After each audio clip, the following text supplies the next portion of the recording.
प्रियो, प्रभु की उपस्थिति में आकर हमें क्या करना है?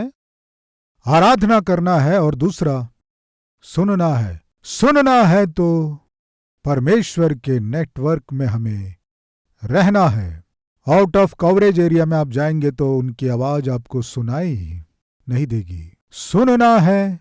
तीसरा, अनुकरण करना है। सुनने से काफी नहीं है, क्या करना है? अनुकरण करना है। देखेंगे, आइए। यहोशू की पुस्तक 1 अध्याय 7वां वचन। इतना हो कि तू हियाव बांध कर और बहुत दृढ़ होकर जो व्यवस्था मेरे दास मूसा ने तुझे दी है उन सब के अनुसार करने में चौकसी। क्या लिखा है बाइबल में? करना। सुनना काफी नहीं है, जो आपने सुना है उससे क्या करना है? अनुकरण करना है। आप हॉस्पिटल गए, डॉक्टर के सामने बैठे, डॉक्टर ने आपका जांच किया, दवाइयां लिखी। सुबह 3 टैबलेट, शाम को 3 टैबलेट, निश्चित रूप से 15 दिन खाना है। इस तरह आपसे बोला, आपने सुना कि नहीं? सुने। 15 दिन के बाद उसकी बीमारी और बढ़ गई। फिर से, डॉक्टर साहब, डॉक्टर साहब। क्या हुआ भाई, क्या हुआ? क्या हुआ, क्या बताऊं? हाथ पैर चल नहीं रहे हैं, बहुत कमजोर हो गया हूं। मैं आपको दवाइयां लिख कर दिया ना? हाँ, लिख कर दिए। तो फिर आप खरीदे कि नहीं? खरीदा। सुबह 3, शाम को 3 खाने को बोला था मैं। हाँ, खाने को बोले थे, तो फिर खाए कि नहीं? यही तो नहीं किया। क्या नहीं किया? टैबलेट नहीं खाया जी। तो बीमारी ठीक होगी क्या? आपको समझ में आए बताने की कोशिश कर रहा हूं। वो सुना कि नहीं? सुना। बीमारी ठीक होना है तो क्या करना है? डॉक्टर ने जो कहा उसे सुनने से काफी नहीं है, जो सुना उसे क्या करना है? अनुकरण करना है। डॉक्टर ने जो कहा उसका अनुकरण नहीं करने से बीमारी बढ़ जाती है। परमेश्वर का कहा हुआ यदि मैं और आप अनुकरण नहीं करेंगे तो सुनिए, बढ़ जाएंगी, समस्याएं बढ़ जाएंगी, बीमारी बढ़ जाएगी, आर्थिक समस्याएं बढ़ जाएंगी, परिवार में जो झगड़े हैं वे बढ़ जाएंगे। इसीलिए कह रहा हूं, सुनना काफी नहीं है, ध्यान देना भी काफी नहीं है, तो क्या करना है? अनुकरण करना है। व्यवस्था विवरण की पुस्तक 6वां अध्याय 3 वचन। हे इज़राइल, सुन और ऐसा ही करने की चौकसी कर, इसलिए कि तेरा भला हो और तेरे पितरों के परमेश्वर यहोवा के वचन के अनुसार उस देश में जहां दूध और मधु की धाराएं बहती हैं तुम बहुत हो जाओ। ऐसे ही करने की क्या करना है? चौकसी करना है। कौन सा देश? दूध और मधु बहने वाले देश में भलाई को पाकर बहुत उन्नति कर सको। तुमने जो सुना है उसे क्या करना है? अनुकरण करना है। समझ में आ रहा है परमेश्वर क्या कह रहा है? सुनने से काफी नहीं है, तुमने जो सुना है उसका आचरण करना है। यह है जो परमेश्वर कह रहा है। प्रिय, एक पिता अपने पुत्र से बहुत प्रेम करता था। एक बार ठंड के दिनों में उस लड़के को एक बहुत ही सुंदर चमड़े का जैकेट लेकर दिया, खरीद कर दिया। वो बहुत छोटा था। जब उसके पिता ने उसके लिए जैकेट खरीदा, वो उस जैकेट को पहनकर हीरो के समान ऐसे देख रहा है, फिर ऐसे देख रहा है। हम भी तो ऐसे ही हैं ना? जब थोड़े अच्छे कपड़े पहनते हैं तो हम कैसे देखते हैं दर्पण में? ये लड़का अपने दोनों हाथ पॉकेट में रखकर ऐसे देख रहा है, ऐसे देख रहा है। तब उसके पिता ने कहा, आ हम बाहर जाएंगे। तब पिता और पुत्र दोनों मिलकर, बर्फ पड़ रही थी, उनके घर के पास एक पहाड़ था, जाएंगे ऊपर कहकर जब पुत्र के साथ जा रहा था, तब पिता ने अपने पुत्र से कहा, सुनो बेटे, अपना हाथ दो, मैं पकड़ूंगा। कहा प्रियो? क्या कहा? तुम्हारा हाथ दो, मैं पकड़ूंगा। कहा प्रियो।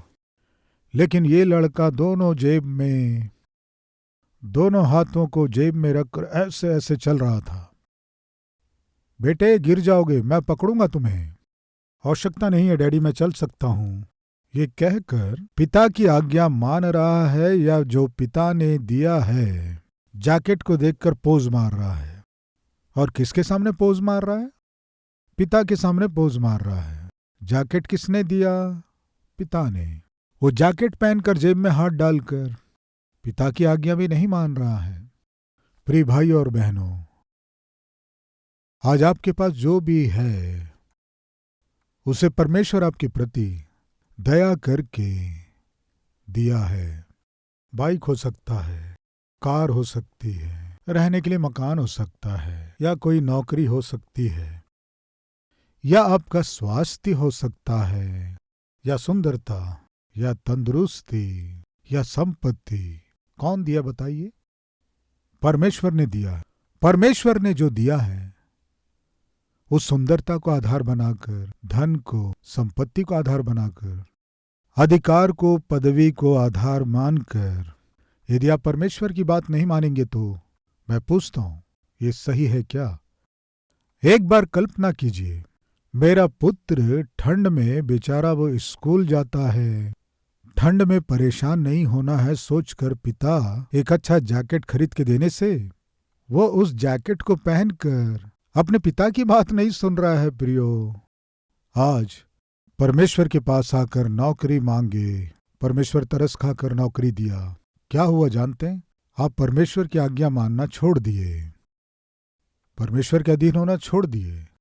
जब स्वास्थ्य अच्छा नहीं था, प्रभु के पास आकर बहुत प्रार्थना किए, प्रभु तरस खाकर चंगा करने से आप क्या कर रहे हैं? प्रभु की बात नहीं सुन रहे हैं, अधीन नहीं हो रहे हैं। दुख के समय, कष्ट के समय प्रभु के पास आकर आंसू बहाए, प्रभु आपके आंसुओं को देखकर तरस खाकर आपने जो मांगा वो आपके लिए आवश्यक है ये जानकर आश्चर्यकारी अद्भुत कार्य करके जो बहुतों के पास नहीं है वो आशीष परमेश्वर आपको देने से आप क्या कर रहे हैं जानते हैं? जो परमेश्वर दिया उसकी परवाह नहीं कर रहे हैं। ये सच है ना? सत्य है ना? जिस पिता ने प्यार से जैकेट खरीद के दिया उस पिता की आज्ञा माना कि नहीं माना बताइए? सुना कि नहीं सुना? सुना प्रियो। हे, तुम्हारा हाथ दो मैं पकड़ूंगा कहने से सुना या नहीं? सुना। सुनकर जेब में हाथ डालकर हाँ आवश्यकता नहीं है कहकर स्टाइल से वे पहाड़ में चढ़ रहे थे और बर्फ पड़ रही थी। ये दोनों जेब में हाथ डालकर टिप टिप चलता हुआ जा रहा था। इस बीच उसका पांव फिसल गया। ये लड़का आगे की ओर गिरा। उठने में बहुत समय लग गया। समझ में आ गया। आपको कुछ समझ में आया? क्या समझ में आया बताइए? क्या समझ में आया? वो आगे की ओर गिरा, यही समझ में आया। ये नहीं है जो आपको समझ में आना है या हमें समझ में आना है। परमेश्वर की बात यदि हम नहीं मानेंगे तो क्या होगा? मुंह के बल गिरेंगे। ये हमें समझ में आना है। गिर गया प्रियो। उसके घुटने बहुत ही जोर से रगड़ा गए। उसको समझ में आ गया पिता की बात नहीं सुनने से, पिता की आज्ञा नहीं मानने से मुश्किल है। समझ में आ गया। घुटनों में चोट लग गई। डैडी आपका हाथ दो मैं पकड़ूंगा बोला। ये कहा था पिता ने, ये कहा था पिता ने। डैडी ने क्या कहा सुनो, तुम्हारा हाथ दो मैं पकड़ूंगा कहने से ये क्या कह रहा है? गिर कर डैडी आपका हाथ दो मैं पकड़ूंगा ये कहकर डैडी हाथ देने से हाँ वो डैडी का हाथ पकड़ लिया प्रियो। डैडी का हाथ पकड़ लिया। हाथ पकड़कर डैडी के हाथ के बल से धीरे से उठा। जोर से चोट लग गई डैडी। मैंने कहा था ना तुम्हारा हाथ दो मैं पकड़ूंगा कहने से तुम सुने, लेकिन मैंने जो कहा नहीं किए, इसीलिए तुम्हारे घुटनों में चोट लगी। समझ में आ गया डैडी कहकर अपने डैडी का हाथ पकड़कर चलते चलते जा रहा था।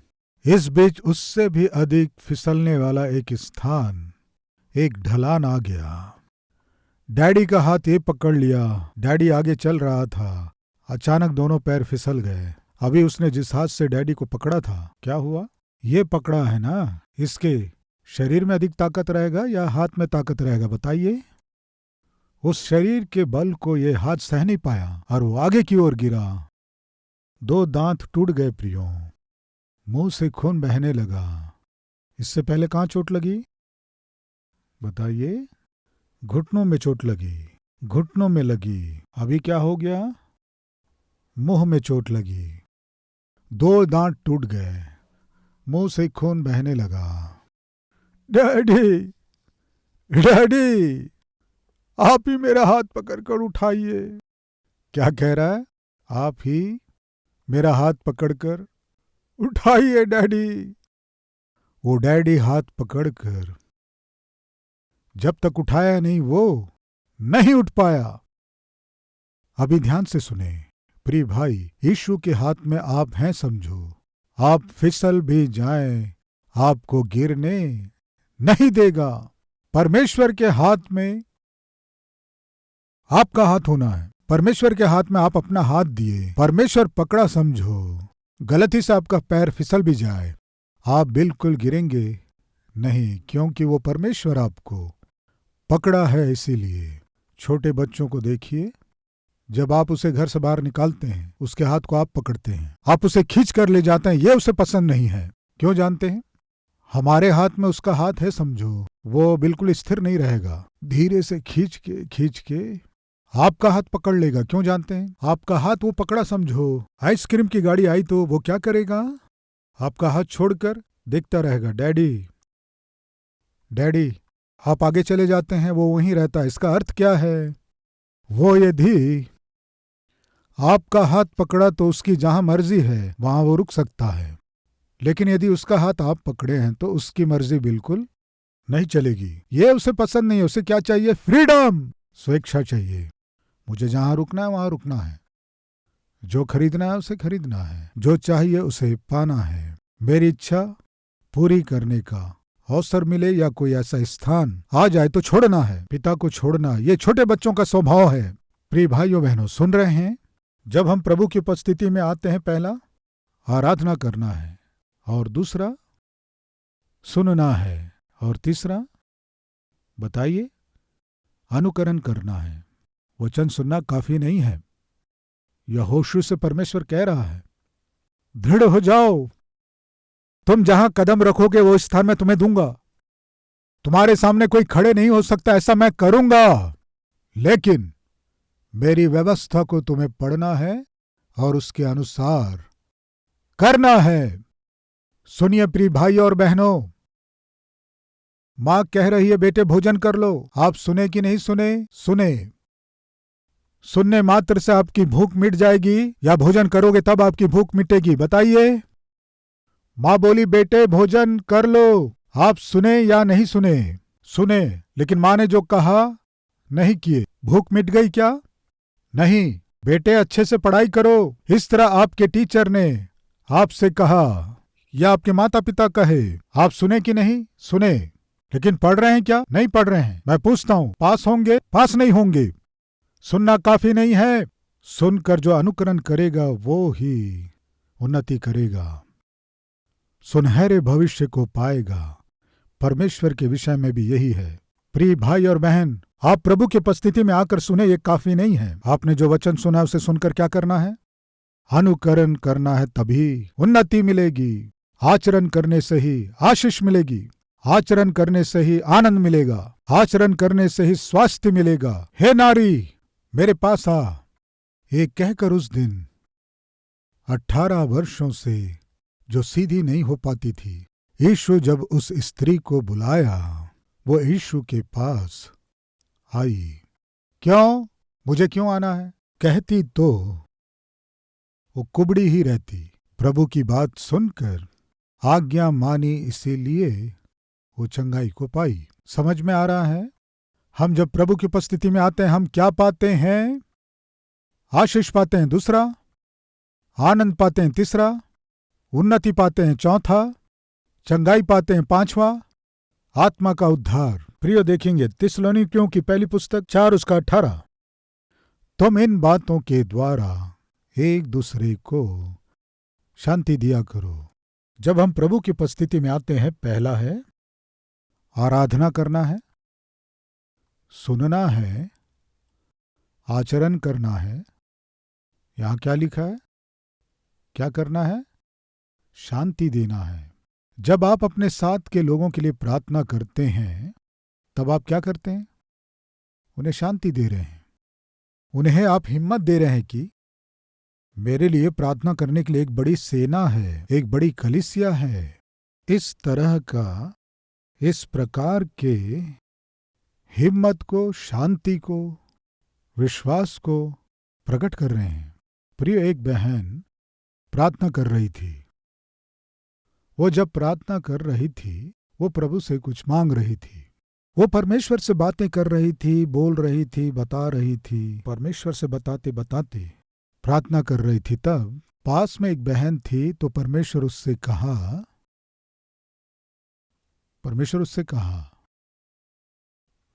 तुम्हारे पास में जो बहन है उसके साथ तुम इस तरह करो। क्यों कहा मैं नहीं जानता। क्या कहा जानते हैं? तुम्हारे पास जो प्रार्थना कर रही है उसके कंधे पर हाथ रखो और प्रार्थना करो। इस तरह कहा। अभी पास में कोई प्रार्थना कर रहा है, उस समय आप उनके कंधे में हाथ रखने से हो सकता उन्हें पसंद हो या ना पसंद हो, लेकिन ये बहन थोड़ा संकोच की। उस बहन के ऊपर हाथ रखने से पता नहीं क्या सोचेगी। ऐसे हाथ रखी नहीं, थोड़ा सा ऐसे टच करके, प्रभु किस लिए मेरे हाथ से उसे छुओ, बोले मैं नहीं जानती। आपके कहे अनुसार मैं अपने हाथ से उसे छूकर उसके ऊपर हाथ रख के प्रार्थना कर रही हूं। प्रभु, उनकी आवश्यकता क्या है, उसके क्या कष्ट है, मैं नहीं जानती। कृपया मेरी प्रार्थना सुनिए पिता। इस तरह से कहते हुए ये प्रार्थना की। प्रार्थना करने के बाद जब देखने से पास में जो बहन थी उसका चेहरा प्रकाशमान होने लगा। उतना ही नहीं, उस समय तक जो वेदना के साथ प्रार्थना कर रही थी वो बहन खुशी से और आनंद से भर गई, बहुत आनंदित हो गई। और आनंद के साथ उसके आंखों से आंसू एकदम से झलकने लगे। धीरे से हाथ हटाई। प्रभु, जो भी हो आपकी दया। हाथ रखने के बाद उसके चेहरे में बड़े आनंद को मैं देखी। वो आनंद इतना अधिक था कि उस आनंद को सह ना पाकर आनंद से आंसू बहाना मैं देखी। प्रभु, आपने कुछ किया है। आप क्या किए मुझे नहीं पता। ये कहकर वो भी अपने मन में, प्रभु आपने जो कहा मैं की। वो बहन बहुत खुश हुई। प्रार्थना के बाद उसका आनंद इतना बढ़ गया कि वो आनंद से प्रफुल्लित हुई और कहने लगी, सिस्टर क्या हुआ जानते हैं? क्या हुआ सिस्टर? बहुत समय से मैं प्रभु से प्रार्थना कर रही थी। वो क्या है कि प्रभु, मेरे जीवन में कम से कम एक बार आपके हाथ को बढ़ाकर मुझे टच करना प्रभु। इस तरह मैं बहुत पहले से प्रार्थना कर रही थी। प्रभु आज मेरी प्रार्थना को सुन लिया।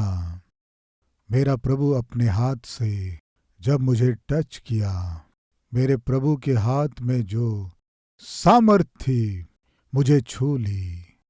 जब प्रभु ने अपना हाथ मुझ पर रखा, मेरे जाने बिना ही मेरा सारा शरीर गर्माहट से भर गया। सिस्टर, आज प्रभु मुझे टच किया है सिस्टर। तब ये बहन रोना शुरू कर दी। कौन?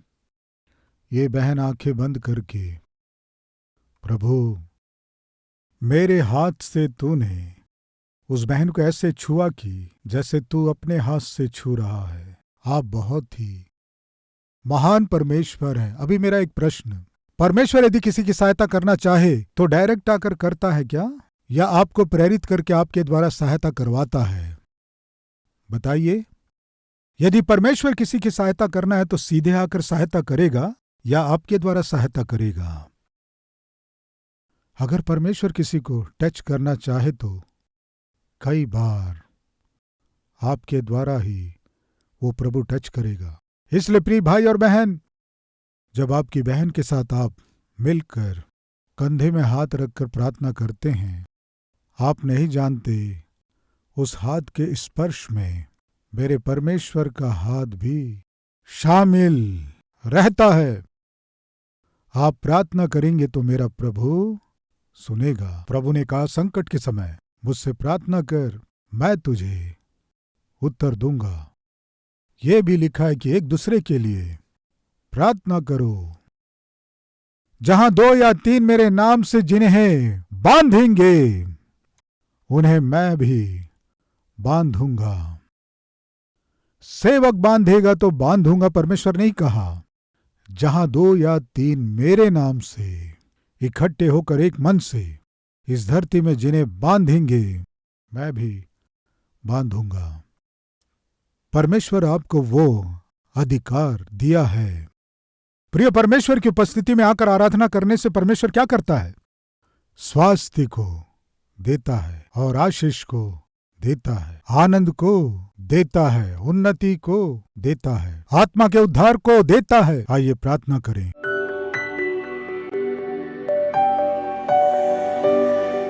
महान पवित्र परमेश्वर पिता, इस समय हर एक जन को आशीष दीजिए पिता। काम धंधे में आशीष, व्यापार में आशीष, नौकरी में आशीष, पढ़ाई में आशीष, परिवार में आशीष पिता दीजिए पिता। अनुग्रहित कीजिए, आर्थिक तंगियों में से छुड़ाइए पिता, कर्जों में से छुड़ाइए पिता, आर्थिक रूप से आशीष दीजिए पिता। उधार देने वाले बनना है, मांगने वाले के रूप में हमें नहीं रहना है। आशीष दीजिए पिता, संपूर्ण स्वास्थ्य, संपूर्ण चंगाई पिता, विश्वास करने वाले आपके बच्चों को दीजिए। हमारे आत्मिक जीवन को आशीष दीजिए पिता। बहुत से लोगों के लिए हमें आशीषदायक रहना है, उनकी आवश्यकताओं को पूरी करने वाले होना है, भोजन दे पाना है, शांति दे पाना है, सुधि लेना है। इतना हमें आशीष दे पिता।